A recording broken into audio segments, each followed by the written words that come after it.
En 1945, después de derrotar a los japoneses en Manchuria, los soviéticos iniciaron la ocupación de la península de Corea y establecieron un gobierno basado en el Partido Coreano de los Trabajadores, dirigido por Kim Il-sung. Los Estados Unidos se apresuraron a enviar tropas del ejército de ocupación de Japón a Corea del Sur. El país se encontraba dividido, supuestamente en forma temporal hasta que se pudiera llegar a un acuerdo para unificarlo. Al norte del paralelo 38, los norcoreanos establecieron un estado comunista, con el respaldo de la Unión Soviética. Al sur del paralelo, los Estados Unidos patrocinaron un gobierno dirigido por Saigon Bang-ri.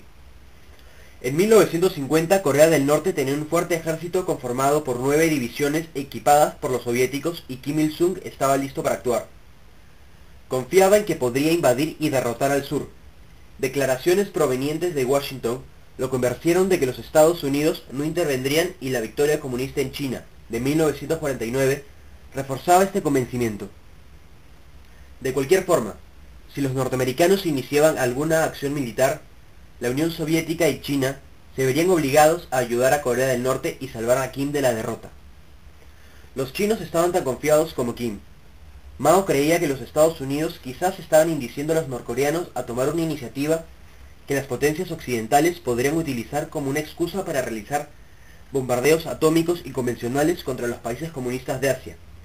Sin embargo, el Partido Coreano de los Trabajadores estaba más próximo al Partido Comunista Soviético que al chino, y por lo tanto Mao no pudo convencer a Kim. El 25 de junio de 1950, el Ejército Popular de Corea del Norte traspasó el paralelo 38 en un ataque sorpresivo. Los surcoreanos, escasos de todo material esencial, fueron obligados a retroceder. El 29 de junio, los norcoreanos ocuparon Seúl, la capital del sur, y siguieron avanzando. Sin embargo, 2 días antes, el Consejo de Seguridad de las Naciones Unidas había solicitado la colaboración de todos sus miembros para ayudarle a Corea del Sur a defenderse. Los soviéticos habían abandonado temporalmente el Consejo en protesta por la negativa norteamericana a aceptar a la República Popular China como representante legítima de China en el Consejo. El 1 de julio, las tropas norteamericanas comenzaron a llegar desde Japón y establecieron un perímetro de defensa cerca de Pusan en el extremo suroriental de la península. Los norcoreanos no pudieron avanzar más allá de esta línea. Los Estados Unidos reunieron un considerable número de fuerzas en Japón, con una celeridad que los norcoreanos jamás creyeron posibles. Otros miembros occidentales de las Naciones Unidas aportaron tropas a las fuerzas de la ONU. A mediados de septiembre, la Infantería de Marina de los Estados Unidos desembarcó en Incheon, sobre la costa occidental de Corea, y se internó en el país. Simultáneamente, las fuerzas en Pusan avanzaron hacia el norte. Este doble golpe desorganizó completamente a los norcoreanos, que retrocedieron confundidos hacia el norte. Pekín observaba estos acontecimientos con preocupación. Los comunistas recordaron que Corea había sido la ruta de los japoneses para invadir Manchuria en 1931. Una presencia hostil en Corea constituiría, por lo tanto, una amenaza directa sobre el corazón de la industria china. El gobierno chino le notificó a los Estados Unidos, a través de la India, que China se sentiría amenazada si las fuerzas de la ONU traspasaban el paralelo 38 y se aproximaran al río Yalu, sobre la frontera norte, y se vería obligado a enviar tropas para defenderse. El ELP ya había reforzado su cuarto ejército en Manchuria durante el verano. Los preparativos bélicos se intensificaron con el mayor sigilo.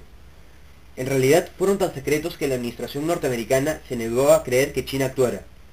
El 19 de octubre, las fuerzas de la ONU invadieron Pyongyang, la capital de Corea del Norte, y avanzaron aún más. El ELP trasladó furtivamente a Corea del Norte cientos de miles de tropas, conocidas como voluntarios populares chinos. Se movían solo de noche, logrando pasar inadvertidos para los aviones de reconocimiento de la ONU. En noviembre, los chinos estaban preparados para iniciar una gran emboscada a las fuerzas de la ONU. El 26 de noviembre, cuando las fuerzas de las Naciones Unidas se aproximaban al Yalu, los chinos salieron de las montañas Taebaek, destruyeron el segundo ejército surcoreano y forzaron la retirada del octavo ejército norteamericano. Continuaron presionando, realizando ataques nocturnos masivos. Durante el día descansaban camuflados. Finalmente, el armamento superior de las Naciones Unidas y la escasez de munición y alimento los obligó a disminuir el ritmo. Las fuerzas de las Naciones Unidas usaron transporte motorizado para retirarse más lejos antes de consolidarse al sur del paralelo 38. Ahí fueron hostigados por las guerrillas norcoreanas que actuaban sobre las líneas de comunicación. Por otro lado, la superioridad aérea de las fuerzas de las Naciones Unidas afectó menos de lo esperado a los chinos. Estos sufrían gran cantidad de baja en forma rutinaria, y no dependían de la vulnerabilidad del transporte motorizado para reabastecerse. En enero de 1951, los norcoreanos reanudaron los ataques sobre las posiciones ocupadas por la ONU. Avanzaron 112 kilómetros al sur del paralelo 38, pero de nuevo los problemas del abastecimiento los obligaron a detenerse. Durante toda la guerra, los problemas de abastecimiento obstaculizaron la movilización de los chinos. Aunque podían desplazarse con rapidez en el campo de batalla, cuando intentaban desplazarse más amplios, eran tan lentos como los ejércitos europeos de la Primera Guerra Mundial. Tan pronto como los chinos se agotaron, las fuerzas de la ONU iniciaron una serie de contraofensivas sucesivas. En esas operaciones, las fuerzas de la ONU técnicamente superiores fueron cuidadosamente coordinadas para destruir tantas unidades comunistas como fuera posible. En marzo de 1951, la línea del frente se situó nuevamente sobre el paralelo 38. Para entonces, el comando de la ONU se encontraba seriamente perturbado, por diferencias de opinión sobre estrategias futuras. El comandante general Douglas MacArthur quería extender la guerra asediando la costa china y atacando a Manchuria por aire para destruir la industria china de armamento y demoler los puentes sobre el río Yalu. También propuso enviar las fuerzas del Kuomintang a combatir el continente.